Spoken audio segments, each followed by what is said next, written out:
고대 그리스 하면 스파르타와 아테네가 가장 유명합니다. 고대 그리스는 폴리스, 즉 도시 국가들로 이루어져 있었는데요. 그렇다고 도시의 시민만으로 구성된 것은 아닙니다. 실제로는 주변 농촌의 농민들이 폴리스의 시민을 다수 차지하였다고 합니다. 그 중에서도 스파르타는 도리아인이 펠로폰네소스 반도에 침입하여 원주민을 정복하고 세운 국가입니다. 국민은 정복민의 자손인 시민과 정복당의 노예가 되어버린 헬로트, 그리고 페리오이코이라는 반자유인의 계급으로 구별됩니다. 그 중에서 시민만이 정치에 자유롭게 참여할 수 있었고, 나머지 두 계급은 시민들의 의식주 생활에 도움을 주는 허드렛 일을 해야 했습니다. 이러한 스파르타의 정치 체제는 귀족 정치로서 형식상의 국가 원수인 두 명의 왕과 그 밑에 평이에와 미네가 있었습니다. 그러나 실제 정권은 에포로이라는 5명의 감독관에게 있었는데요. 스파르타는 이 귀족 정치를 유지하기 위해 리크루로스가 제정하였다는 법률에 따라 시민들을 교육하였습니다. 그것이 바로 스파르타 교육입니다. 국가는 시민의 행동과 교육과 결혼 등 일일이 간섭하여 시민을 국가에 절대적으로 복종시켰습니다. 시민은 누구나 극기와 엄격한 기울 생활을 하였는데, 우선 허약해 보이거나 장애가 있는 갓난아이들은 동굴 속이나 산속 깊숙한 인적이 드문 곳에 갖다 버렸습니다. 건강한 아이들은 7살이 되면 부모 곁을 떠나 공동교육소에서 엄격한 신체훈련과 애국교육을 받게 됩니다. 그들은 글과 음악도 배우지만 무엇보다 중요한 것은 정신교육과 체육, 그리고 갖가지 무예를 열심히 연마하는 것입니다. 또한 어떠한 추위나 더위에서도 잘 견딜 수 있는 힘을 기르고 장시간을 먹지 않고 마시지도 않으며 참을 수 있는 체력이 훈련으로 다져졌습니다. 이처럼 스파르타는 나라를 위해 언제라도 기꺼이 목숨을 버릴 수 있는 정신력을 가진 강한 군사를 길렀습니다. 어떤 스파르타의 어머니는 8명의 아들이 있었는데 8명 모두 전쟁터에서 그만 죽고 말았습니다. 그러나 어머니는 눈물 한 방울도 흘리지 않고 말하길 자신은 스파르타를 위해 죽으라고 8명의 아들을 낳았다고 합니다.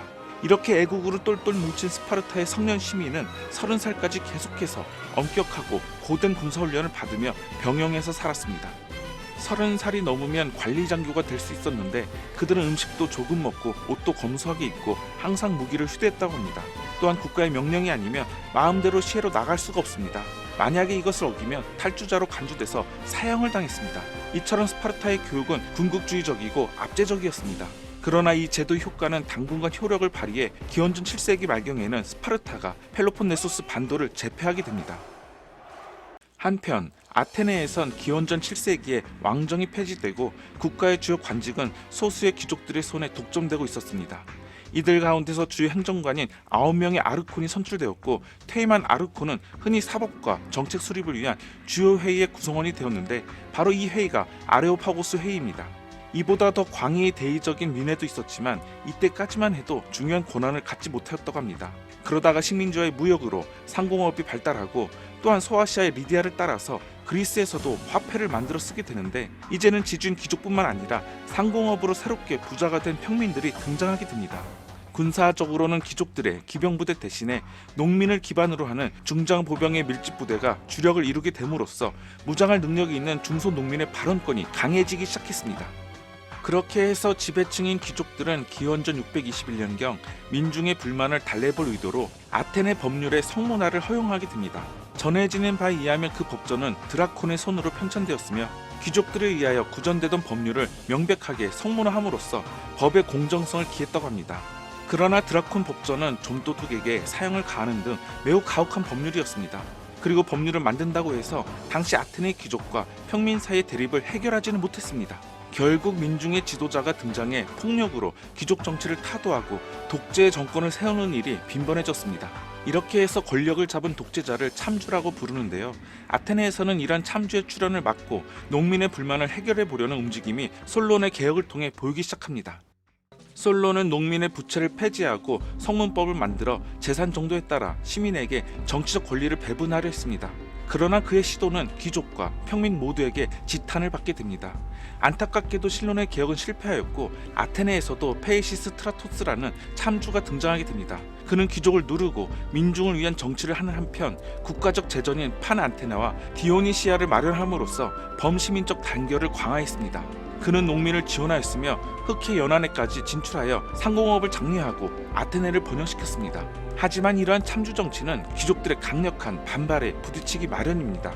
페이시스트라토스가 죽은 뒤 그를 계승한 이들은 망명 귀족들에 의해 타도되었으며 아테네는 다시 귀족들의 세력을 찾게 됩니다.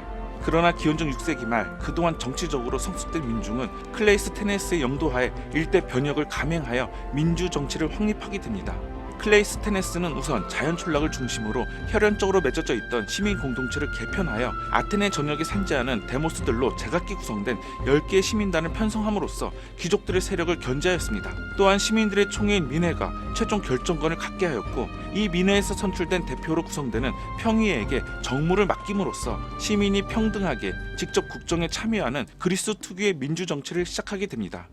물론 외국인이나 노예에게는 참정권이 없었지만 이처럼 민주주의란 말 그대로 민중이 권력을 가지는 정치 체제였으며 역사 속에서 민주주의는 잊히지 않고 신압으로 성숙하게 됩니다.